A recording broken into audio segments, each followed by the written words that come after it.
Hey fam, you think after what happened last time, the curse would give these people a break?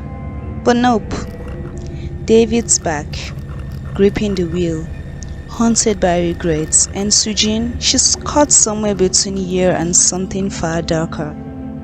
And this episode, it's called Bow for Me, and let's just say, Azure's done playing nice.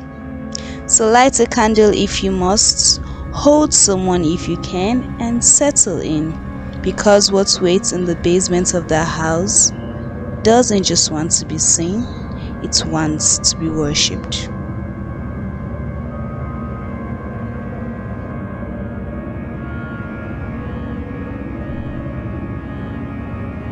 Rain lashed against the windshield as David gripped the steering wheel tightly, his knuckles darkened with tension. His wife Jisoo sat silently beside him, her tear-streaked face turned towards the darkened sky. In the back seat, their younger daughter Anna kept glancing nervously at Sujin, who lay pale and motionless on the seat. David's voice finally broke the silence. "We're almost there," he muttered, though it wasn't clear if he was reassuring himself or his family. They pulled into the driveway of a rural hospital in the outskirts of Seoul. Jisoo hurriedly carried Anna inside to call for the nurses while David lingered by Sujin's side. Her chest rose and fell faintly, but her face was strained, as though she was fighting some unseen force. "I'm sorry, baby," he whispered to her, gripping the pendant that had started this nightmare. Inside the hospital, Sujin was placed in a private room. Jisoo and Hannah hovered over her as David paced in the hallway outside, running his fingers through his hair. The pendant in his palm felt heavier than ever, a constant reminder of the weight he bore. As he stared out the rain-streaked window, his phone buzzed in his pocket. It was an unfamiliar number, but something compelled him to answer. "David," came the voice on the other end, shaky but determined. "Kyle," David repeated, his voice cautious. "David, we need to talk," Kyle said. "I've been digging deeper into the course and I think I've found something. But we need you." David sighed heavily, his exhaustion seeping into his voice. "It's worse than you think, Kyle. The pendant, it's awakened something.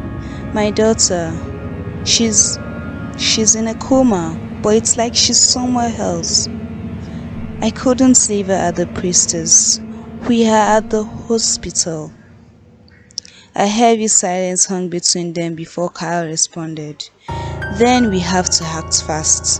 Let's meet at my grandfather's old cabin. I'll send the address."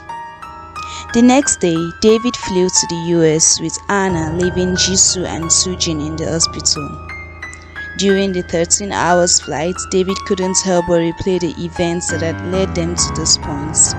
His own curiosity as a teenager had driven him to uncover the truth about his birth parents, and that same curiosity had led to the discovery of the cursed pendants.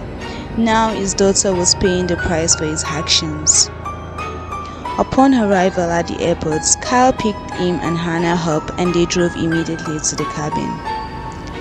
The heavy rain beat against the windows of the dimly lit library where Kyle, David, Lena, Priya and Jason were huddled around ancient texts and Kyle's grandfather's scattered papers. "Her body is here," David began, his voice barely above a whisper. "But her mind, it's somewhere else. I can feel it. Asurae has her."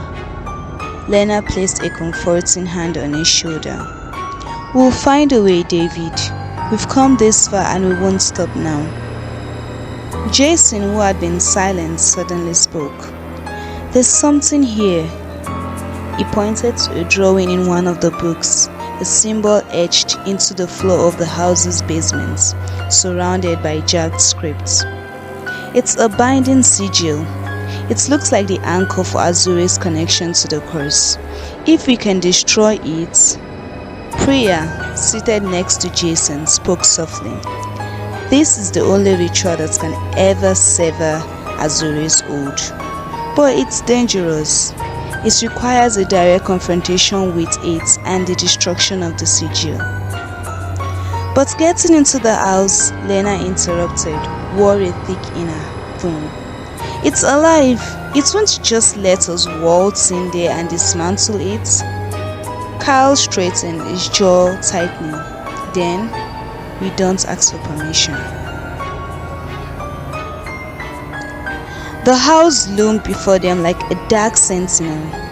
Its broken windows seemed to watch their every move, and the air around it crackled with malevolence. They stood at its gates, each person clutching something precious. A weapon, a charm, or in Kyle's case, the pendant that had tied their fates together. Once we're in, we stick together, Kyle instructed, his voice firm.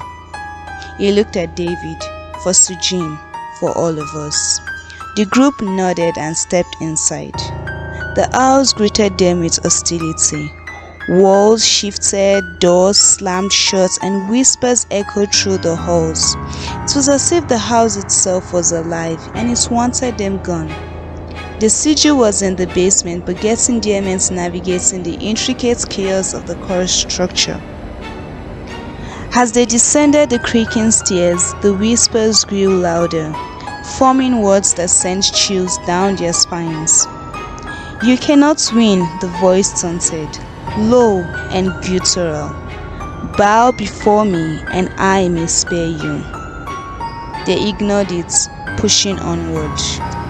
When they reached the basement, the air grew thick and oppressive. The sigil glowed faintly in the center of the room, its jagged lines pulsing with dark energy. The pendant in Kyle's hand burned hot, reacting to the presence of the sigil. "This is it," Priya whispered. Before they could approach, the ground beneath them split open, and Asurae manifested in a swirling cloud of shadows. Sujin's voice echoed within it, calling for her father.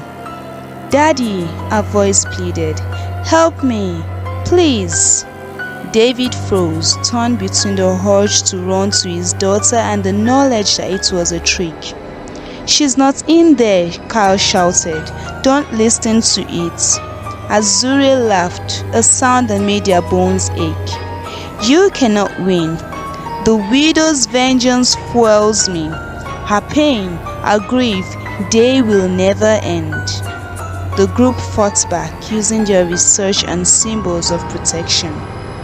Priya recited incantations, Jason swung a bat wrapped in blessed iron, and Lena used reflective charms to repel the entity's attacks. Kyle held the pendant's eye, its light cutting through the shadows like a beacon. "Let her go," Kyle demanded.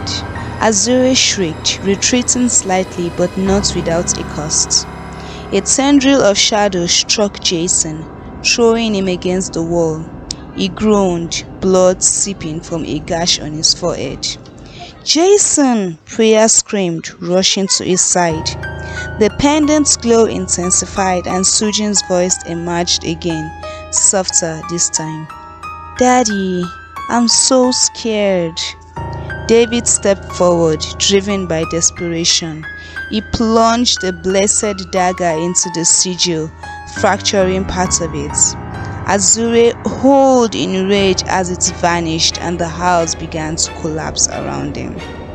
The group barely escaped, dragging a barely conscious Jason and clutching the fractured pendants. Outside, they collapsed onto the wet grass, gasping for air. The house stood, but it was wounded, its power diminished. David looked at Kyle, his expression grim. "It's not over." Kyle nodded, his grip tightening on the pendants. "We'll find a way, for Sujin, for all of us."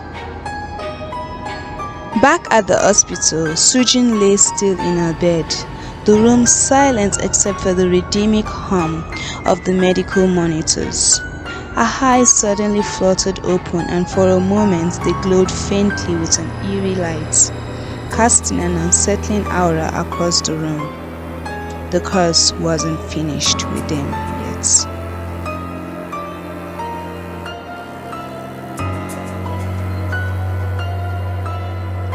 And just like that, it's not over. They fought, they ran, but Sujin's still not free. And whatever's looking out through her eyes now, it remembers everything. Guys, thank you so much for watching, feeling and riding through this storm with these characters and also with me. If you're loving the journey or even just watching the screen, drop a comment, hit the like button and don't forget to subscribe if you haven't already. There are more stories to come, more danger, more secrets, and soon the house will call again. Until next time guys, stay safe, stay strong and stay housed. Bye bye.